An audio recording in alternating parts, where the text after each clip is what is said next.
Hello there, welcome back. This is the final video of this week.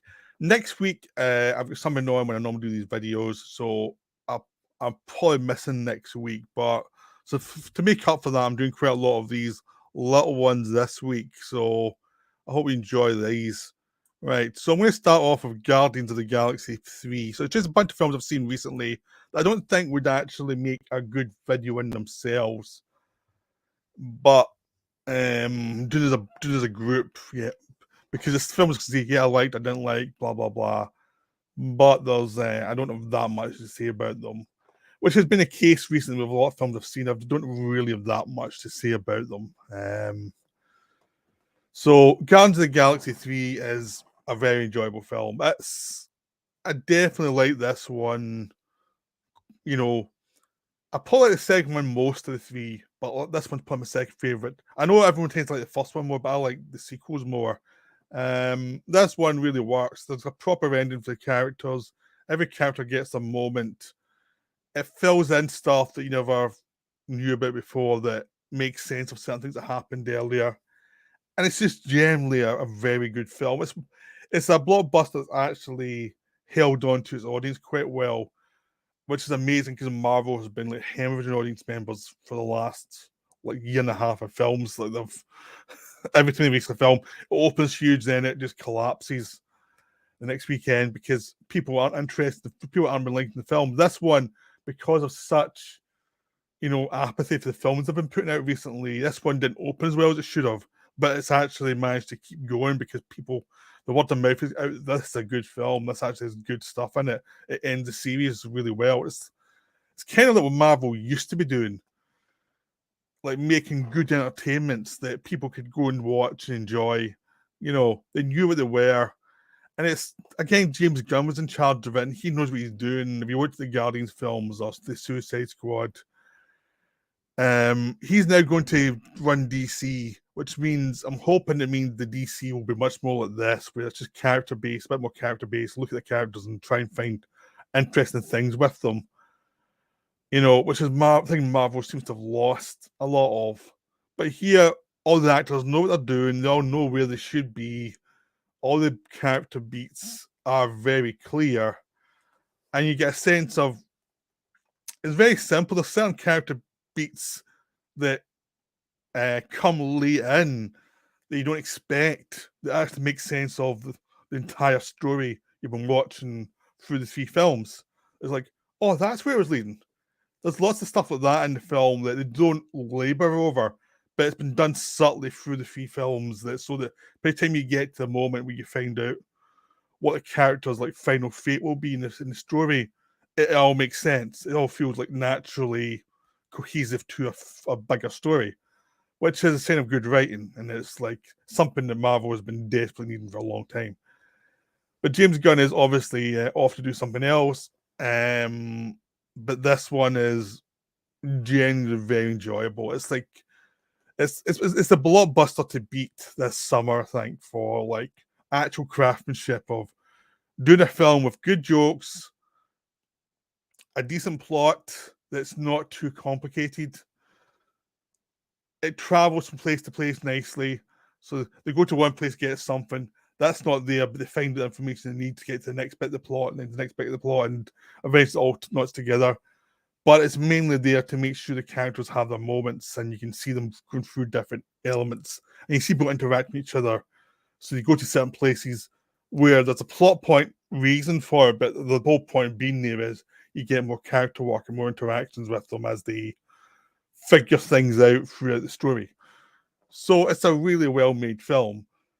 And again, I mean, the only one I think that a chance of like being on par with this for a blockbuster is probably like Mission Impossible as a blockbuster film.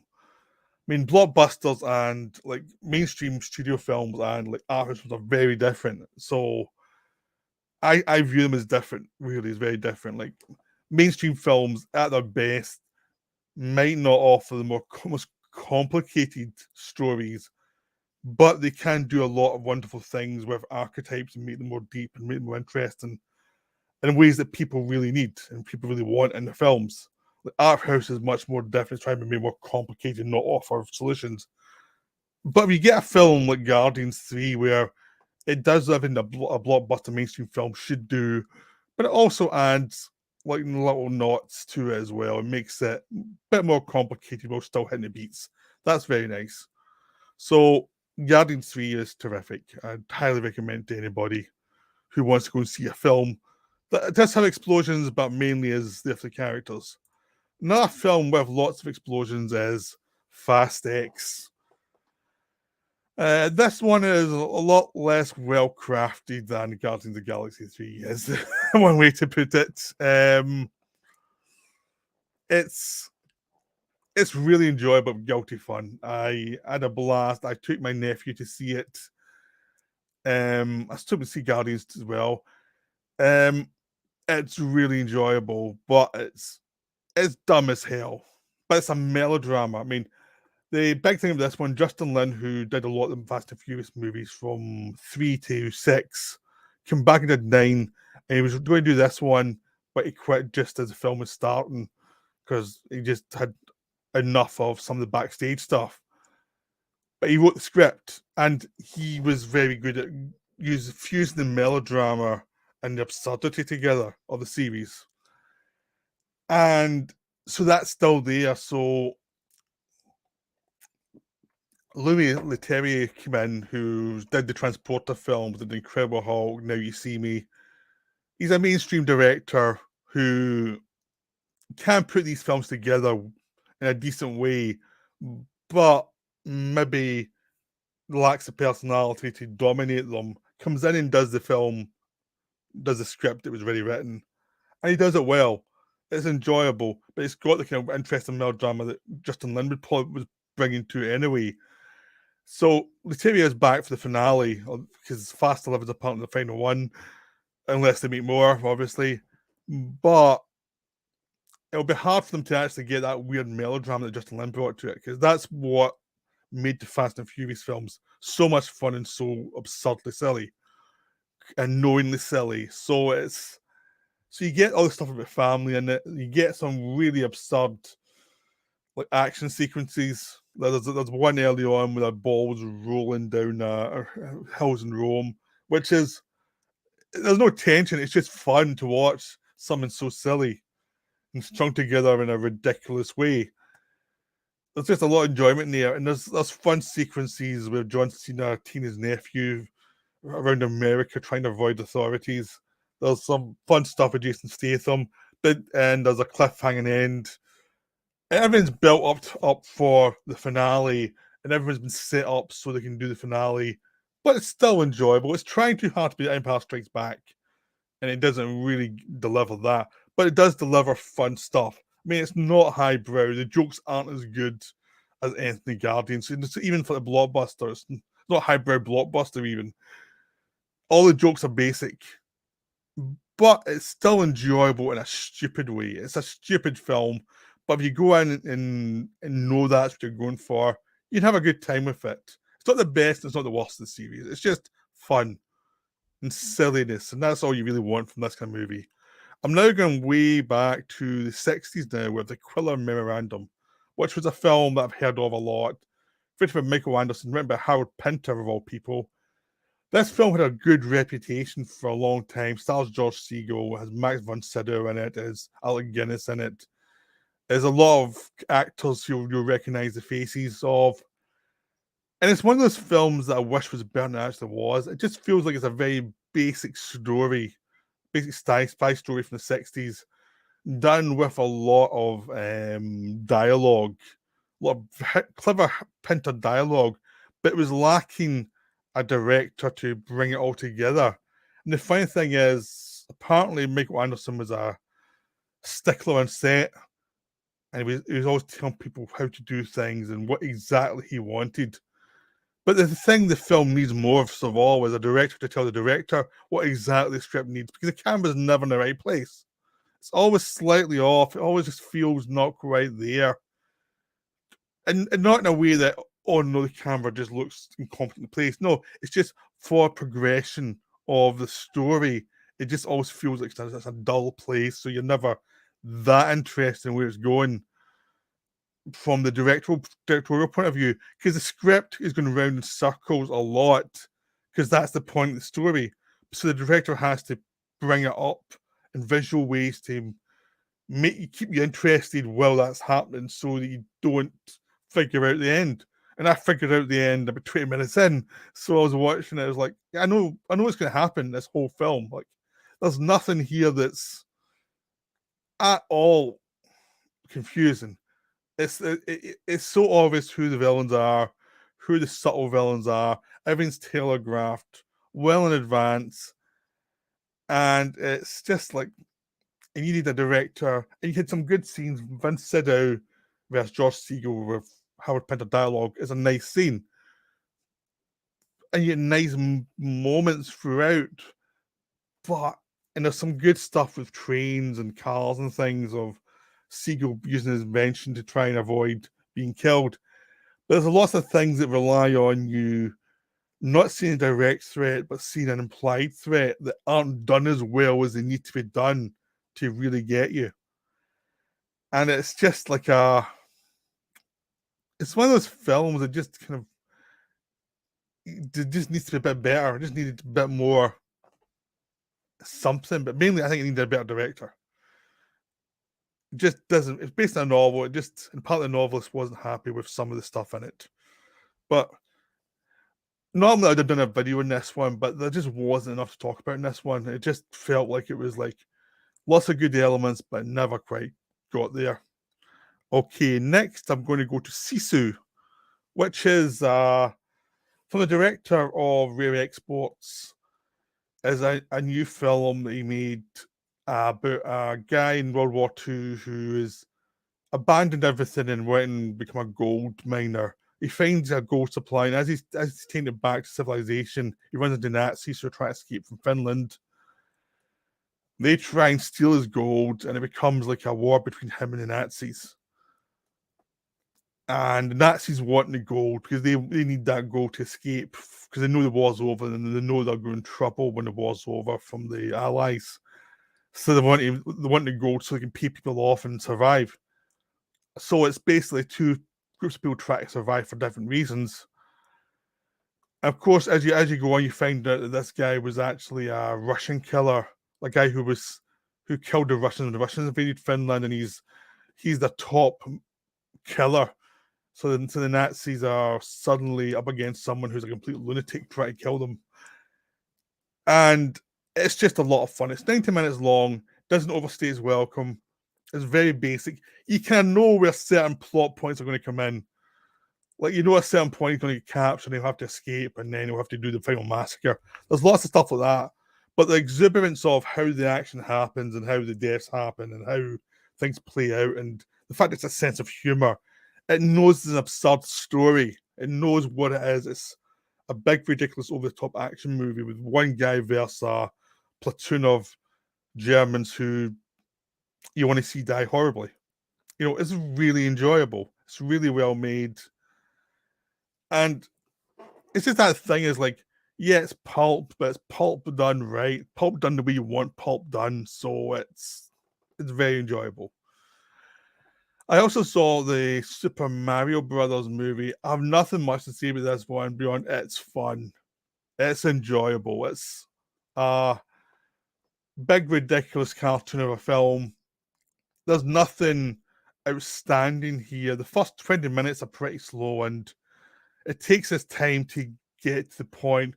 After it gets into the kind of fantasy land where most of the film takes place, and Mario has to learn how to learn the rules of this land so he can defeat the villain, the Bowser, and so they can do like car races on the magical rainbow track and things like that. Once it goes there, it's a lot of fun. The first section taking place in the real world is a bit dull because they're trying to get to the bit that everyone wants to see, but it means they can half-arse the early bit. So it's either too long or too short. But the thing they've got in the middle, this middle ground they've got, doesn't work because you don't get enough detail for actually having it land really well, and there's too much detail for having it be a throwaway. So it just becomes this kind of middle ground thing. So that doesn't work. But the rest of the film's fun. It's for the family. You show it to kids, they'll probably enjoy it. It's a fun movie. A film I enjoyed more was Renfield. Renfield is delightful if you like Dracula films, like I do. Far, far superior to the Dracula 2000 trilogy. Renfield is Dracula's assistant who's been with him for 100 years and who's always finds him victims, looks after him, gets him out when he's eventually found out and hunted down. By the time we come to modern day, they're down in a lot. They're living in an abandoned hospital in a city, a crime-filled city. And Renfield has got long life because of Dracula's blood. And when he eats like insects and things, he gets powered up so he can do lots of vampirish things. But he's starting to lose hope for his life and what it means. He's going to a self-help group for abuse victims, and his idea of going there for people in dysfunctional relationships is to find people who deserve to die, because he hears about all these people who abuse their partners. So he goes and gets the abusers and drags them to Dracula to get killed. Now Dracula, played by Nicolas Cage, much prefers killing innocent people because it's more fun. And he's just an evil bugger throughout. This Dracula is not sensitive. He's sarcastic. He's horrible. He's just nasty, a nasty, nasty person, the ultimate bad boss, and he's hilarious. Nicolas Cage is having a ball. Nicholas Hoult is Renfield. He's really good in this as well. He used to be an actor for me who is always a bit bland, but recent years he's actually jumped up a league. He seems to invest himself a lot more in his parts, or maybe he's getting better parts, or just maturing into himself. But he's a lot more subtle than he used to be. He used to be a bit blank as an actor, but now he's a much better. And there's a nice mix of there where he's playing someone who's both really dangerous but kind of clueless and sweet and a bit innocent. Aquafina turns up as a cop who's trying to bust the criminals, and everyone's corrupt. So she ends up teaming with Renfield as they go and take out the criminals who have teamed up with Dracula. So they've all got vampire powers too. It's utterly ridiculous, really stupid. But it's kind of like the 80s films like Fright Night, where it's knowingly silly and enjoyable, and just sit back and enjoy it. We're not taking it too seriously. We're having a bit of fun. It's 90 minutes long, and then we're out. And the film just works. The film just really works for that. Very enjoyable. Okay, now we're going to Evil Dead Rises, which is the new Evil Dead film. This one is enjoyable. There's not much more to say about this one. This one's hard to talk about because it takes place in a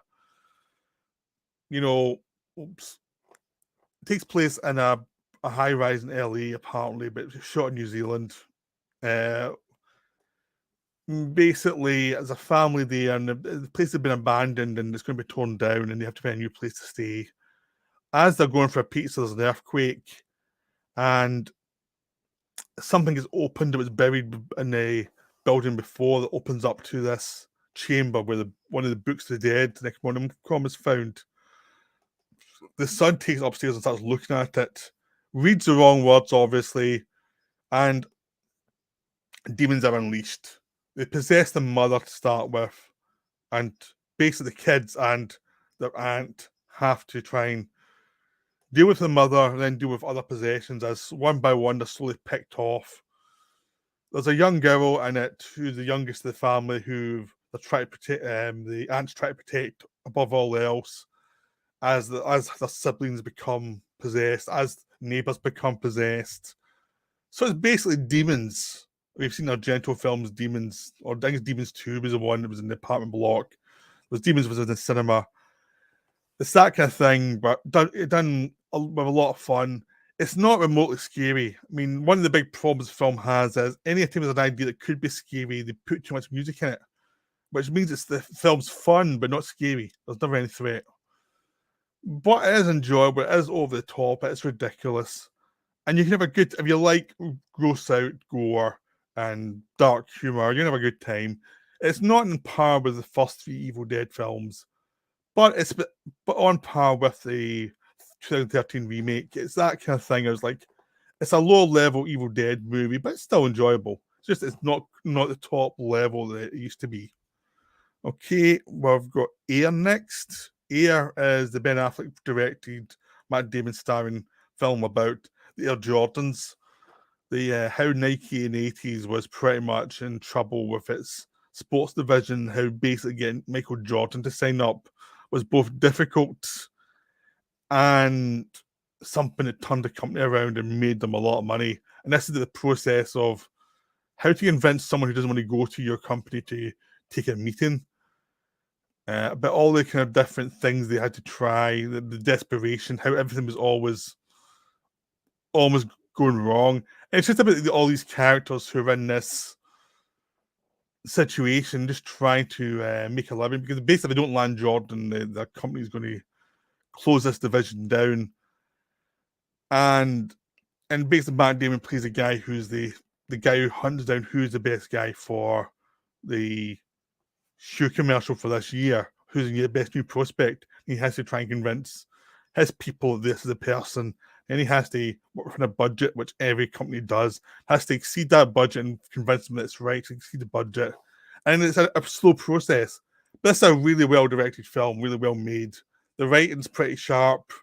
The acting's all terrific, and it goes really fast. So just as you're getting bored with one aspect of the film, just as there's a danger, it's covered this and it's time to move on. It moves on. It knows when the audience will get bored. This is sort of Guardians of the Galaxy 3 in a way where it's a really well-made mainstream film. It's not tried to be an art house film. It's a mainstream film. The characterizations are very clear of who they are, who the people are. The dialogue's fun. They keep the pace going. You get to the point.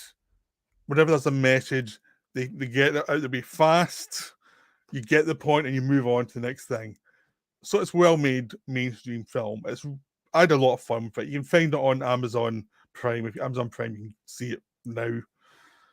And, it's recommended. It's a good film. Finally, there's Attack of the Dog, a Chris Gore documentary about Attack of the Show in G4. I saw this recently. It's available on digital now. And the G4 was an American thing. I never saw it. But I was interested in the subject of what it was, and because it was a big thing for gamers, and it was a big during the 2000s. This was a big thing. They went to E3. They went to Comic-Con. They kind of got the geeks and the gamers together, and what would basically migrate over to YouTube in the 2010s when basically this kind of programming was no longer good for the people who ran the cable network and things. All of these people just moved to YouTube. If you know Funhouse, a lot of people that went and started in G4. There was a lot of people who migrated. Olivia Munn started in G4. There was a lot of talent. Chris Gore was there as well when he did this documentary. It's about the rise and fall and why it rose. What were the reasons for its rise? What are the reasons for its fall? And they talk about the relaunch of it that lasted about a year and was a disaster. But it's basically about a social phenomenon that lasts a cinema time. And as someone in Britain, you'll never experience it because it wasn't over here. But it's interesting to see, though. It's interesting to see what was going on. This is a show that was on, I think it was 4 or 5 days a week, non-stop. There was always a show on. They're doing outrageous stuff. There's lots of silly humour throughout it. They were very childish, but then covered more serious stuff in the gaming world and things. But they did it with a sense of humour. So it's interesting to look at a kind of thing that would developed, like the certain geek underculture that mutated to YouTube and became a lot more toxic. So this was another time when people were not fighting at that point. So it's an interesting film to see. I enjoyed it, but it's something I never experienced. But it's an interesting little bit of pop culture history. So that's me covered all the films that I don't think I could really do videos on. I don't think either I didn't have enough in me to do an interesting one, or I just felt with some of the films there wasn't enough there to really talk about. So I hope you enjoyed this. I'll be back soon with some more videos, but that's me for now. Right, bye.